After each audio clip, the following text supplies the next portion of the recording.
Wakenya wengi wamemshambulia vikali Kahiga kwa maoni yake mnamo Jumanne Oktoba 21 mwaka 2025, ambapo alionekana kusherehekea kifo cha aliyekuwa waziri mkuu wa nchi ya Kenya Raila Amolo Odinga.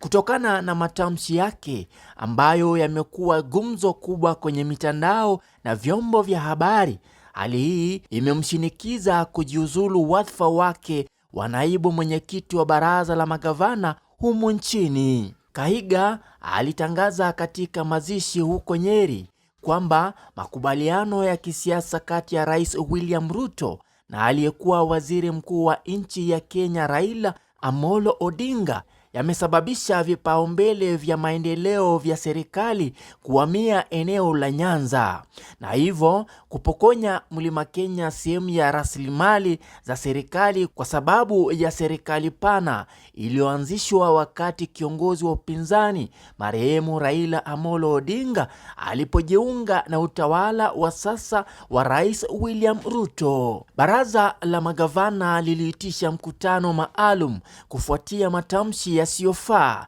ya kuudhi na kukashifu vikali matamshi ya gavana huyo wa Nyeri. Baraza la magavana liliitisha mkutano maalum kufuatia matamshi yasiyofaa ya kuudhi na kukashifu vikali matamshi ya gavana wa Nyeri Mutahi Kahiga kuhusu kifo cha aliyekuwa waziri mkuu Raila Odinga. Katika mkutano huo wa magavana walifikia makubaliano ya kumwondoa katika cheo chake. Pia walikubaliana kuwa na mkutano ambapo uchaguzi utafanywa ili kujaza nafasi yake. Mutahi Kahiga ni nani? Yeye ni gavana wa sasa wa kaunti ya Nyeri, ni kiongozi mahiri na msomi. Kahiga alichaguliwa kuwa naibu gavana wa kaunti ya Nyeri mwaka 2017, huku gavana watatu wa kaunti hiyo Wahome Gakuru baadaye alipata kiti cha ugavana baada ya kifo cha aliyekuwa gavana Daktari Wahome Gakuru, na kuchukua wadhifa huo mnamo Novemba 13 mwaka 2017.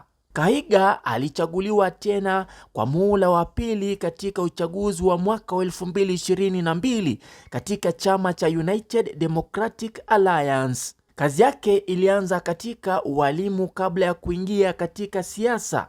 Alitumia zaidi ya miaka 30 kama mwalimu mkuu na mwalimu. Alifanya kazi kama katibu mtendaji wa chama cha kitaifa cha walimu cha Kenya, tawi la Mlima Kenya, na alijulikana sana na kuheshimiwa katika jamii yake kwa kujitolea kwake katika elimu. Alihitimu chuo kikuu cha Methodist cha Kenya mnamo mwaka 2024 na shahada ya udaktari katika uongozi na usimamizi wa elimu.